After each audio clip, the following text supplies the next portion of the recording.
I really wish to thank you for inviting me to this symposium. As you can hear, it's a lot of emotion for me.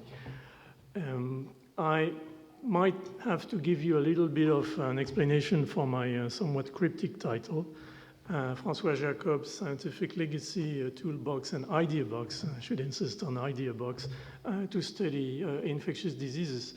Today we've heard a lot about François as being the pioneer or one pioneer in the field of molecular biology, microbial genetics, and then in a way switching to eukaryotes and development biology. We've heard Jean-Pierre saying good things and bad things about bacteria. I would like to say that, and maybe you don't realize it, François and his colleagues were really, in a way, suggesting to us something that had to do with the possibility to study the pathogenesis or the mechanisms of bacterial infections. And I thought this should be said very clearly tonight. So basically, several of us who sort of started this discipline in the mid-1970s to late 1970s, and I would cite here people like Stanley Falco and John Michelanos in the United States, we basically all essentially started to dissect out this pathogenic process of bacteria by using the toolbox and idea box, which had been left to us by François and his colleagues. Myself, I got into the field as a interne des hôpitaux de Paris. I was interested and in a way frustrated to see that there was so little done about understanding the mechanisms of infections.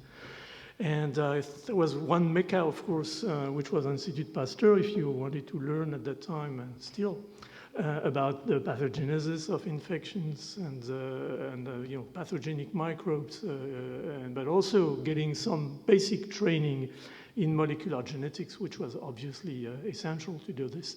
So the place was at Institut Pasteur, and I got this Roux fellowship, and I could follow the Grand Cours de l'Institut Pasteur. And immediately we were exposed at that time, and we should still, to essential papers, manuscripts, which essentially constructed, provided the elements to do what we dream, or what I dream personally to do. So we had these papers about bacterial conjugation and interrupted transfer, giving the impression that we could essentially transfer genes from not necessarily model organisms, but pathogens into model organisms and start asking questions about what these exotic genes would do in these model microorganisms. All this work on the interrupted transfer and showing basically the circularity of the bacterial genome. And of course, because a lot of the pathogenesis studies started from there, the work on episome and the concept of episomes, which soon would become plasmid, but basically this was a series of essential elements, and this was actually, as I said in my title, my idea box and toolbox, and I should say toy box in a way, to start learning and essentially applying this knowledge to study the pathogenesis of infection. For this, I selected one microorganism that was at the end of the 70s, which is called Shigella, essentially Shigella flexneri. And I was interested because as an infectious disease person, of course, I was quite concerned about all these infectious diseases, especially in the developing world, which were killing young children. So Shigella is essentially invading the epithelium, the intestinal epithelium in the colon of these young children, causes this massive inflammation, tissue destruction, and this is sort of the battlefield, and I had to try to make sense out of it. So of course, you have to go by a reductionist approach, start with the microbes and then expose the microbes to cells and then expose these microbes after the exposure to cells to animal models. So this is kind of the scheme that you would follow. And I went immediately tapping into this toolbox that had been left to us by François Jacob and especially Elie Wollmann, who was on one of the previous pictures. So basically what I quickly demonstrated is that Shigella flexneri, these invasive microorganisms of the gut, had a large virulence plasmid. When the plasmid was lost, the bacterium would not invade cells, would not be pathogenic anymore. When the plasmid was painfully transferred into Escherichia coli K12, suddenly E. coli K12 became able to penetrate into epithelial cells in cultures, and that was a bit of the beginning of what was now called cellular microbiology. But whenever you would expose these Escherichia coli K12, which had received this virulence plasmid from Shigella, to a more complicated animal models, and I didn't show you the model because it would hurt some susceptible personalities, this is exactly what we saw, which is that nothing happened. Basically, this microbe, in spite of the fact that it could penetrate into the cells, was not pathogenic. So that was the beginning of thinking that this was sort of a multigenic process. And what I did was to essentially prepare two HFR strains from Shigella flexneri that would transfer their chromosome in opposite direction. And on the top of this E. coli K12 that had received this plasmid, I started to get genes from the chromosome of Shigella flexneri to penetrate. And very soon I realized that there was at least one marker, histidine biosynthesis, which was constantly associated with the sort of getting this E. coli K12 to become absolutely invasive and destructive in this experimental model. So that was sort of using all these tools that had been made available to us to sort of start dissection of pathogenesis of microorganisms. And I will come back on this His locus because there is an interesting turn that occurred recently in the lab. So a large part of the pathogenesis of Shigella is linked to this virulence plasmid. What this virulence plasmid does, as we know now after many years of research, is that it encodes a very nice machine, a molecular machine, which is called a type 3 secretion system, which is a molecular syringe that spans the inner and outer membrane of Shigella. And through this channel here, it has the capacity to inject effector molecules that will essentially allow the bacterium, first of all, to penetrate into epithelial cells. And I'm not going to get into of the details of this because this has been published over and over again. What is interesting is that this type 3 secretion system is encoded by two operants, which are transcribed in a similar direction. And in opposite direction, we have a series of what's called EPA molecules, which were constitutively expressed as the temperature is switched on to 37 degrees. And these molecules are stored in the bacterial compartments, ready to go through the type 3 secretion system whenever it gets activated when the bacterium hits the surface of its target cell. It is this pool of proteins which are forming structures at the tip of the type 3 secretion system and that allow to form a channel which allow the bacterium to inject these molecules into eukaryotic cells. So that is an interesting aspect because the plasmid is a lot more sophisticated than this.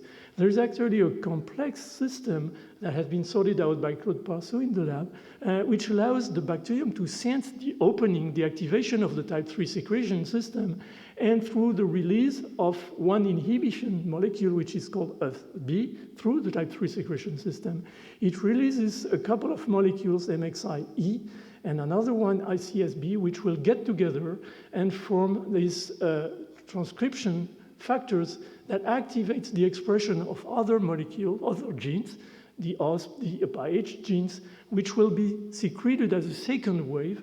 And it turns out that a lot of these molecules, which are secreted at the second wave, are molecules that are going to alter the innate immune response, to decrease the inflammation that the bacterium is causing by aggressing the tissues. So this is just summarizing 30 years of work in one slide. It's kind of difficult, but the bacterium is entering into these M cells that lie over the lymphoid structure associated with the mucosal tissues. They kill macrophages through the expression of this type 3 secretion system, especially one molecule, IPA-B, and this causes the release of IL-1 beta, which initiates inflammation. That's called pyroptosis. Then the bacterium is released in the subepithelial tissues and starts its cell biology duty, which is to, through the expression of this type 3 secretion system and effector molecules again, enter through actin remodeling. Then it escapes into the cytosol, and through this ICSA molecule polymerizes actin and moves from one cell to another. It's kind of an underground sort of colonization process. So that was sort of 20 years initially trying to dissect out these molecular and cellular mechanisms, and then Guy Tranvanieu, who is here, participated a lot in these discoveries. But there was another aspect which we didn't so much consider at the beginning, which was inflammation. The bacterium needs inflammation to help it disrupt the epithelial barrier and invade more efficiently. And it does it essentially by invading initially the cells, and this is going to release some microbial products, especially the peptidoglycan. And thanks to this peptidoglycan, we could, more than 10 years ago now with Dana Philpott in the lab, identify the NOD molecules as intracellular sensors of bacteria through the perception of this peptidoglycan. Massive inflammation. What do you do with this when you are microorganisms? You die.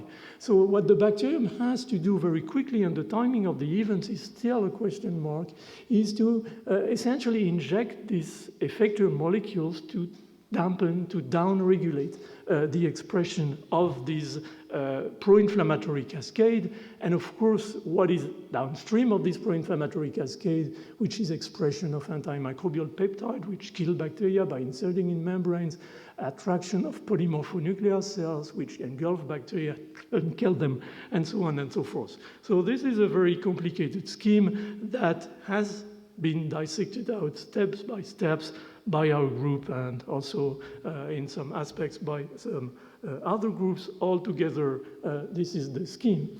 I would just like to say a little word about these very fascinating effector molecules of the first, for some of them, like IPGD, and of the second wave, like OSPG, OSPF, and IPA-Hs. They're all enzymes, so there is this catalytic dimension which allows to enhance their effect when they are injected into the cells, of course. IPGD is a phosphatidyl phosphatase which hydrolyzes PI4-5P into PI5P, and it has a strong anti-inflammatory potential, as I will show you. OSPG is also a kinase that plays around with the NF-kappa-B cascade. I cannot get into the details, and it's also an anti-inflammatory molecule. OSPF is a fascinating molecule, which is a phosphothreonine lyase, which basically goes to the nucleus and regulates the expression of anti-inflammatory genes by largely epigenetic activity. IPA-Hs, as we've shown, are a family or new family of ubiquitin ligases. So we have all this arsenal, all this artillery of effector molecules that the bacterium possesses to lure, to subvert the immune system. For instance, this is the work of Laurence Arbib. Laurence has shown that this OSPF molecule is actually injected into the cell, goes to the nucleus of the target cells.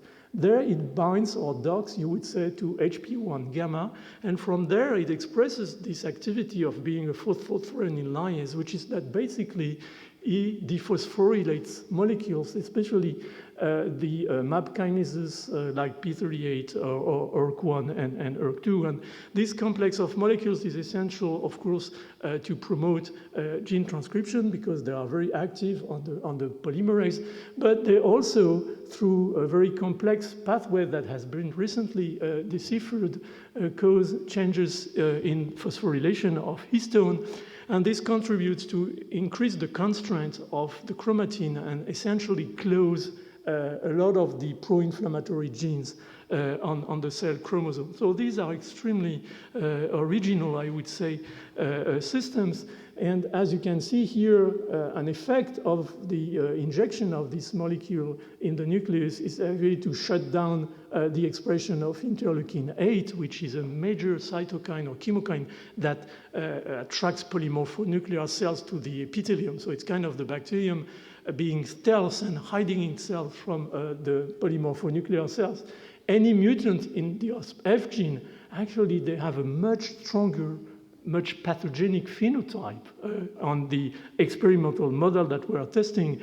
So you can be even more severe and more pathogenic than a wild-type Shigella. Another example of this is this molecule IPGD, which I just mentioned, and this is Andrea Puar, the postdoc who did the work in collaboration also with Guy. These Shigella inject these molecules into the cells. But as any microbial pathogens engages epithelial cells, there is a dangerous signaling cascade which is induced, which we had not noticed before, which is linked to the release or quick release of ATP through hemichannels. You see it here with this system here, for instance.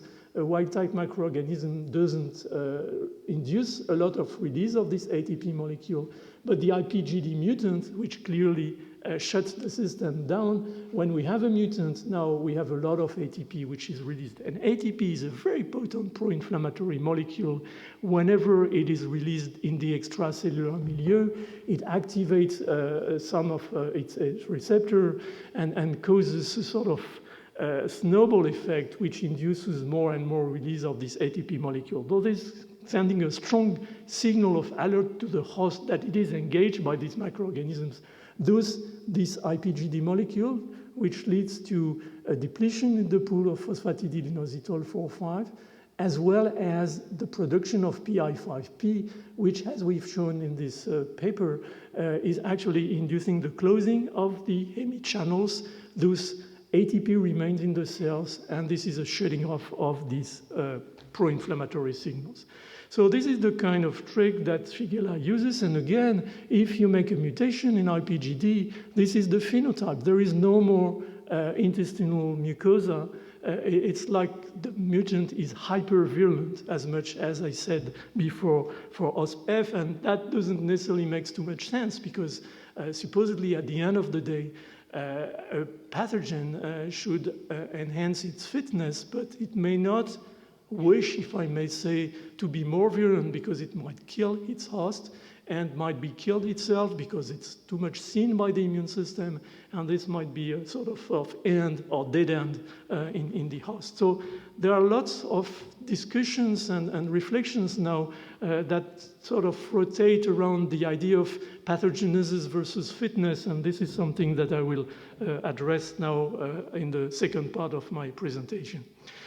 So pathogenicity and fitness, and of course, all this has to be seen in the perspective of evolution, and especially the evolution of pathogens and their hosts. Question, in a way, you could ask is, why are there pathogens? What's the sense of being a pathogen when you could live happily in a quiet environment like Escherichia coli K12 in the gut of a person and be transmitted by whatever means you can think of to another person? So that is still an issue which is not yet addressed, and the question is whether pathogenicity increases fitness, for instance, and vice versa. So we have an array of mutants that we have identified, and we have analyzed the phenotypes. Some of them are completely blocking pathogenesis, others have intermediate phenotypes, and others, as I just showed, have an increased pathogenic phenotype. So what is the meaning of all this? We are in this field more and more interested in a more global view of things, and this is where the concept of fitness is coming in. We need to understand how the bacterium colonizes the host at the first stage how it competes with the local microbiota, which has a barrier effect, how it colonizes, how it survives on the surface against all these defense mechanisms, how it is transmitted from one host to another. These are all issues which have to be integrated and where the fitness concept is coming in. But if we wish to do this, we need to improve our approaches, and I will quickly finish on these two aspects. We need to have more relevant animal models. The rabbit longitudinal loop that I mentioned is not a good model, at least not perfect. It doesn't address the issue of the real target, the colon. In this case, we were looking at the ileum. There is a closure, so there is no motility. There is nothing that challenges the microorganisms in terms of colonizing efficiently. The non-virulent microbes, they survive in this environment quite well. So there are issues there. And also, we need a more relevant screening process. We need to have a much broader genome-wide mutagenesis approach if we wish to put this sort of library of genome-wide mutants into the system and see at the end who is surviving, who is not surviving. And this needs to be done, especially in the case of Shigella. Improving the animal model, this is not an animal model, this is a human colonic tissue explant which is infected with a GFP expressing Shigella.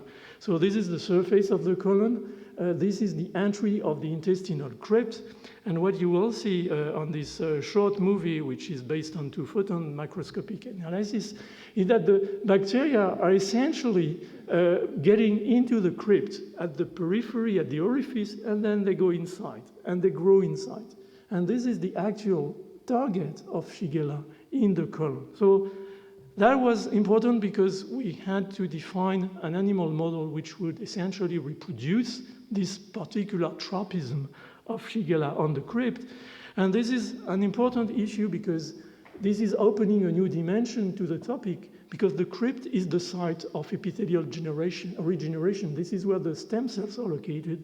And if the bacterium, by any means, as we've shown recently with commensal microorganisms, can affect the stem cells, either in good, in their survival, or in bad, in their killing, you might think that this is going to have a very strong impact on the evolution of the disease, because if the epithelium cannot be regenerated, the disease is going to be a lot more severe.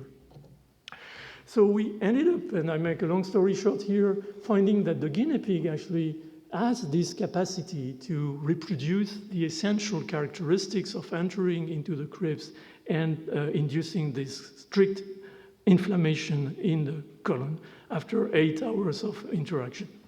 So this is a work that sort of shows you how we have to improve our visibility on the experimental model, make things quantitative in order to ensure that we are dealing with the proper systems. This is work by Hélène Arena and Jean-Yves Thivenez at Institut Pasteur. And what we did was to essentially look at this infected colon from this animal doing this Swiss roll and spotting all the sites where bacteria had invaded the mucosa.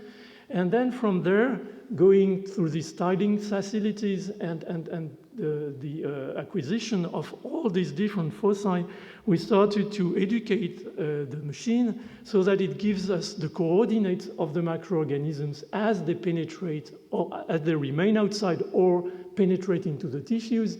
And the coordinates give a sort of depth of progression as well as lateral extensions in reference to a line which is supposed to be based on statistics and probabilistic, constantly reorganize the line of surface of the epithelium. So this is taking a lot of memory, and they work this out quite properly. And at the end of the day, what is quite interesting here is to look at the time scale of evolution of the events. This is the synthesis or the mean of all the crypts, and there are hundreds and hundreds of them which has been looked at. This reddish color is the invasive microbe. The bluish color is a non-invasive mutant. And what you can see, surprisingly, after 2 hours, is that there are more non-invasive mutants entering into these crypts and even being taken probably by inflammatory cells because they cause a bit of inflammation, but then they go away, and these non-invasive microbes, they just disappear, even from the lumen. which was not seen in the previous model. At the same time, the wild-type microorganisms takes its way down to the bottom of the crypts, and as you see here, diffuses out around. So this was a nice way to start to calibrate a system which reflects the disease. Now we have this system, and we can go back to genetics, and what we decided to do was to do TNSEQ. And TNSEQ is basically you construct a large library of Shigella mutants, hundreds of thousands, million mutants, so that you have basically a transposon that is inserted into about every 2 or 3 nucleotides. And now having this library in your hands, you go for TN sequencing. So you break the DNA from this pool of microorganisms which have undergone the mutagenesis, use poly-C-TEL to purify the fragments, a second round of PCR to put a primer for Illumina sequencing. And what you can do by deep sequencing on this pool of microorganisms is essentially by referring to where the transposon is located, identify which gene is concerned by the insertion of the transposon, but also count the number of genes which are present in this mixture so that you have a fairly good view, sequence after sequence after sequence after sequence of the respective number of mutants in this pool of microorganisms.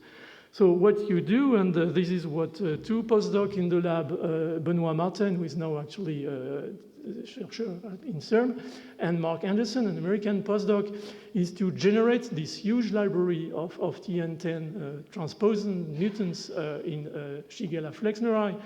We have 10 to the 7 mutants, so that's 10 million mutants. That's about 8,000 coverage on a gene basis, which tells you that basically your genome is saturated.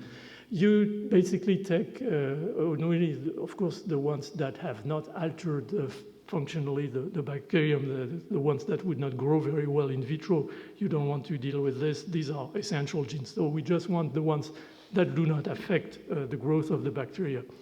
Then you take one part with no selection, and you proceed to this TNSEQ procedure. And then the other one is put through this animal model that, as we said, now has been validated to be very close to human disease. And we go the same way for this. And here now we sort of, after the deep sequencing of the 2 samples, the ones that have not been exposed to the animal, the one that has been exposed to the animal model, we can basically count the number of genes, and from there, basically identify the fact that the bacterium has lost its fitness in this global system. So either you find this, which shows that there is no effect of the mutation, either you find this, which is not very interesting, but what we are looking for is this kind of situation where you have 5,500 copies of the gene, which means that there are 4,000 microbes in the pool, and then the mutant goes down to 0, showing that it has lost its fitness due to this mutation. So based on this, we have been able to sort of revisit the global genome of Shigella flexneri, the plasmid as well as the chromosome. When you look at the plasmid, for instance, you see a lot of these events that I mentioned where there is a decrease in the numbers. So there is clearly a loss of fitness for most of the pathogenicity mutation that we had identified before. This is true for the type 3 secretion systems. This is true for a certain number of effectors.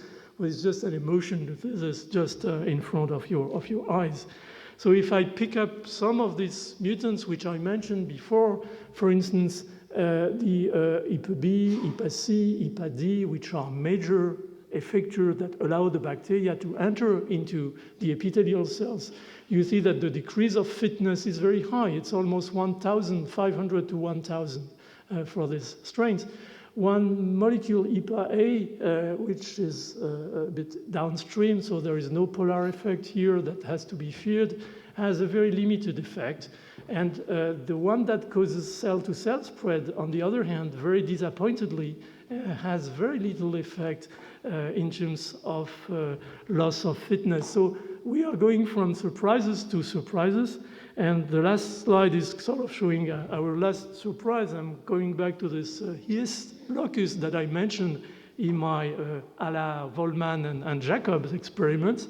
The His locus, now when you have identified the co-transfer of one of these markers with something that causes pathogenesis or fitness increase, you just work on the chromosome and look for something interesting.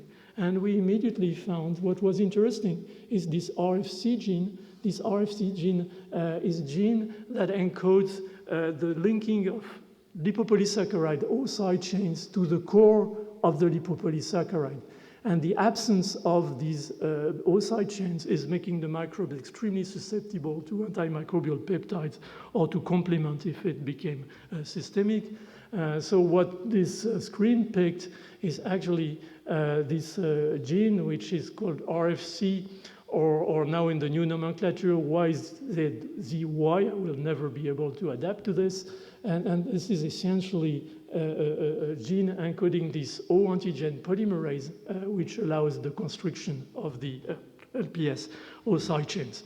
So I will finish here, just sort of closing the loop, and we started with the early stage of bacterial genetics. We adapted these tools to our pathogenesis study, and my message here is that microbial genetics and genetic approach is still an essential component of these studies. We've done a lot of cell biology, immunology, and so on and so forth. But at the end of the day, the real thing is there in the heart of the microbial genome. And this is a sort of new wave of approach by having these sort of global studies. And thank you very much for your attention.